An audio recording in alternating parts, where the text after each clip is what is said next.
नागपूरच्या कौटुंबिक न्यायालयानं घटस्फोटाच्या सुनावणी दरम्यान व्हॉट्सॲप व्हिडिओ कॉलिंगच्या माध्यमातून महिलेचा जबाब नोंदवला। ती महिला अमेरिकेत असल्यामुळे कोर्टात हजर राहून जबाब नोंदवणं तिला शक्य नव्हतं आणि त्यामुळेच कोर्टानं आधुनिक तंत्रज्ञानाचा वापर केला आणि त्यांचा काडीमोड झाला।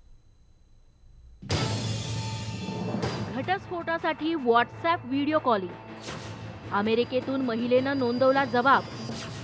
नागपूर फॅमिली कोर्टात हायटेक सुनावणी। कोर्टाच्या कामकाजात आता हळूहळू आधुनिक तंत्रज्ञानाचा वापर सुरू झाला असून नागपूरच्या फॅमिली कोर्टात नुकताच त्याचा प्रत्यय आलाय। अमेरिकेत असलेल्या महिलेनं व्हॉट्सॲप व्हिडिओ कॉलिंगवरून नागपूरच्या फॅमिली कोर्टासमोर जबाब नोंदवला आणि कोर्टानं त्यांच्या घटस्फोटाला मंजुरी दिली। नागपूरच्या फॅमिली कोर्टात ही हायटेक सुनावणी झाली आहे। या घटस्फोटातील जोडप्याचा 6 वर्षांपूर्वी नागपुरात विवाह झाला होता। त्यानंतर हे जोडपं अमेरिकेत स्थायिक झालं। मात्र लग्नानंतर उण्यापुऱ्या 4 वर्षात त्यांनी विभक्त होण्याचा निर्णय घेतला। पतीने नागपूरच्या फॅमिली कोर्टात घटस्फोटासाठी अर्ज दाखल केला आणि खटल्याच्या सुनावणीला सुरुवात झाली। कागदपत्रांची पूर्तता केल्यावर नागपूरच्या फॅमिली कोर्टात पत्नीला कोर्टात हजर राहून जबाब नोंदवणं आवश्यक होतं।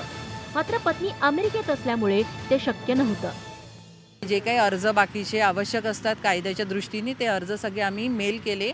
तिने तिकडे प्रिंटआउट काढून ते नोटराईज करून पाठवले, ते आपण इकडे दाखल केले।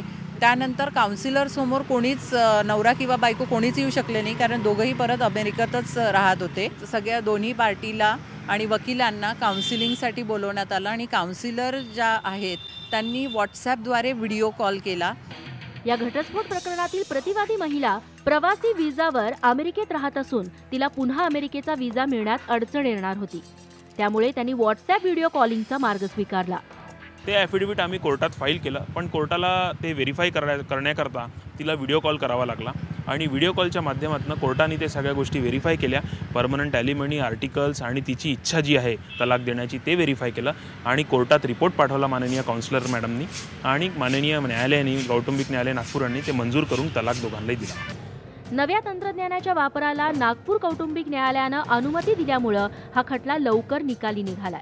त्यामुळे कोर्ट आणि वादी प्रतिवादींचा वेळ वाचलाय। नागपूरच्या फॅमिली कोर्टानं व्हिडिओ कॉन्फरन्सिंगसारखी साधी यंत्रणा वापरून हे प्रकरण तात्काळ निकाली काढलं आहे। फॅमिली कोर्टाच्या या आदेशामुळे कायद्याच्या क्षेत्रात नवा प्रघात पडला आहे। व्हिडिओनी प्रशांत मोहितेसह प्रवीण मुधोळकर, न्यूज 18 लोकमत, नागपूर।